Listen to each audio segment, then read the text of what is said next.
जैसा कि आपको पता है, मैं कॉन्सेप्ट कॉन्स्टिट्यूंसी में एक इंडिपेंडेंट कैंडिडेट के तौर पे मंजर पे आया हूँ। मेरा पॉलिटिक्स में आने का मकसद डिफरेंट है, एक यूनिक प्रोसीजर में रखना चाहता हूँ। जो ट्रेडिशनल पॉलिटिशियंस यहाँ पे रहे, चाहे हमारे पूरे स्टेट कहें, यूटी कहें, उनका एक मकसद होता है इलेक्शन लड़ना और इलेक्शन जीतना, वो किसी भी तरीके से, जायज़ या नाजायज़ तरीके से, जो कि मुझे हज़म बिल्कुल नहीं होता है। मैं काफ़ी टाइम पे ऑब्जर्व इसको करता रहा। मेरा मेन मकसद है कि मैं पॉलिटिकल एक इसको जो कहते हैं विजन को थोड़ा एक्सप्लोर करना चाहता हूँ कि पॉलिटिक्स, दरअसल पॉलिटिक्स का बेसिक मकसद क्या है, जो हमारे यूथ को बताया जाता है कि इसके खाली गवर्नेंस के लिए पॉलिटिक्स की जाती है, जिसका बिल्कुल मतलब गलत निकाला जाता है।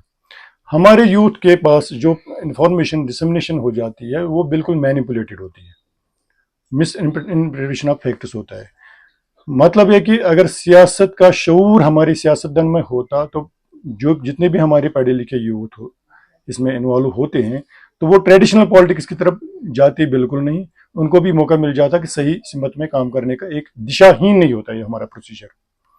रही बात कि मेरा बैकग्राउंड, आपको पता होना चाहिए कि मेरा एक सियासी बैकग्राउंड, मैं एक सियासी फैमिली से ही बिलोंग करता हूँ, जबकि मैं एक्टिवली पॉलिटिक्स में बिल्कुल नहीं हूँ।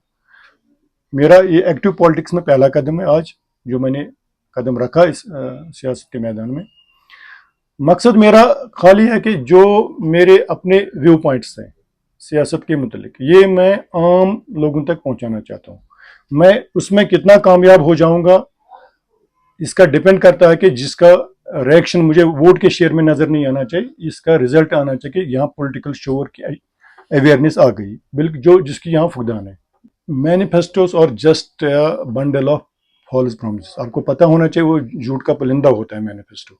आप 1977 से उठा के लीजिए, जो भी पार्टी है, कोई बड़ी पार्टी हो, रीजनल पार्टी हो, स्टेट लेवल पॉलिटिकल पार्टी हो, जिन्होंने यहाँ कम से कम हुकूमत की हुई है, उनके मैनिफेस्टो आप उठा के लीजिए, उस पर कितना काम हो, कितना अमल हुआ, वो आपके सामने है।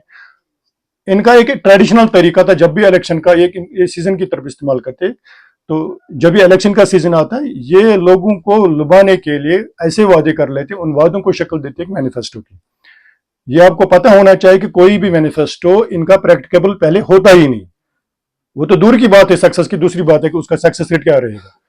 अब किसी भी पॉलिटिकल पार्टी का 2024 का भी मैनिफेस्टो उठा लीजिए, आपको पहले, ये तो हंसी मजाक लग रहा है, एक तरह से वो पॉलिटिकल पार्टीज कोलिशन में आ जाती है, अब अपना अलग अलग मैनिफेस्टो देती है। जब कोलिशन में है तो अलग अलग मैनिफेस्टो का सवाल ही नहीं बनता ना।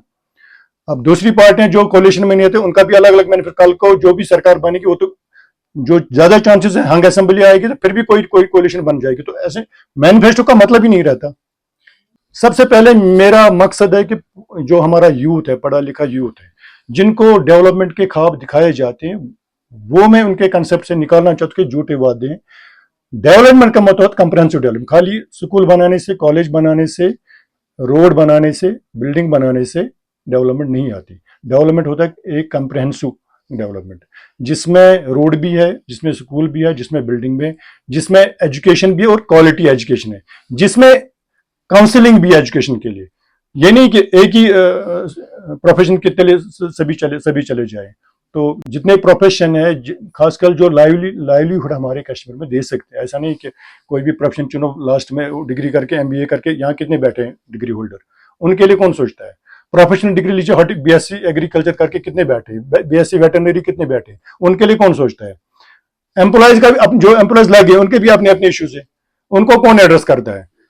उनके ओपीएस इश्यूज है, उनका एनपीएस, एनपीएस कौन सी उनकी सिक्योरिटी है, कौन सी सोशल सिक्योरिटी है, उनकी कौन सी रिटायरमेंट की सिक्योरिटी है, लेकिन उनको एड्रेस करने वाला है कौन। ये जो ट्रेडिशनल हमारे नेता है, एक बार जीत गए फिर ये लेजिस्लेशन वैसे ही करेंगे जैसे उनको मुवाफिक होगी, लोगों के लिए कोई लेजिस्लेशन नहीं करेंगे। यहाँ के यूथ को पॉलिटिक्स के जो इम्पैक्ट है इससे डराया जाता है, एक भ्रम फैलाया जाता है कि पॉलिटिक्स, जो भी पॉलिटिक्स है वो बिल्कुल कंप्लीट गंदी है, जबकि पॉलिटिक्स के बगैर कोई भी आप कंट्री ले लीजिए, पॉलिटिक्स के बगैर ये चल ही नहीं सकती। पॉलिटिक्स के अगेंस्ट एक डिक्टेटरशिप भी बचती है, डिक्टेटरशिप के इम्पैक्ट आपको पता है। तो इसका मतलब है कि डेमोक्रेटिक वे आप सबसे बेस्ट है, और लेकिन यूथ में जो अवेयरनेस नहीं है, इसके मुतलिक अवेयरनेस नहीं है, इसीलिए इसमें कोई पढ़ा लिखा बहुत कम आ जाते हैं इसके आगे। आप देख लीजिए जो ट्रेडिशनल पॉलिटिक्स आपको बहुत कम पढ़े लिखे मिल जाएंगे, लेकिन इसके बरक्स यहाँ हम कहते हैं कि हमारे पास बहुत सारे पढ़े लिखे डिग्री होल्डर है, वो बेरोजगार, वो पॉलिटिकल कैरियर नहीं क्यों नहीं चुनते, तो उनको डराया जाता है, एक भ्रम फैलाया जाता है कि पॉलिटिक्स बिल्कुल गंदी चीज है, इसकी तरफ मत जाओ। आपको पता होना चाहिए कि अगर किसी नाले की भी सफाई करनी चाहिए, हमें नाले में कूदना पड़ता है, हम ऊपर बैठ के नहीं कह सकते कि नाला ऐसे साफ हो जाएगा। जब तक हम इसमें कूदेंगे नहीं, साफ नहीं करेंगे, तो पॉलिटिक्स सिस्टम कैसे ठीक हो जाएगा। हमारे खानदान में ज्यादातर नेशनल कॉन्फ्रेंस का बैकग्राउंड रहा है, हम उनके साथ, हमारे खानदान उनके साथ मुंसलिक रहा है, और उनके लिए हमारे खानदान ने बहुत सारी कुर्बानियां दी है विदाउट एनी वेस्टेड इंटरेस्ट। लेकिन अभी आपको हाल में ही पता चला होगा 2019 में जब आर्टिकल हमारा जो 370 है स्क्रैप हो गया, एब्रोगेट हो गया, तब से पॉलिटिकल पूरा यहाँ मंजर ही चेंज हो गया।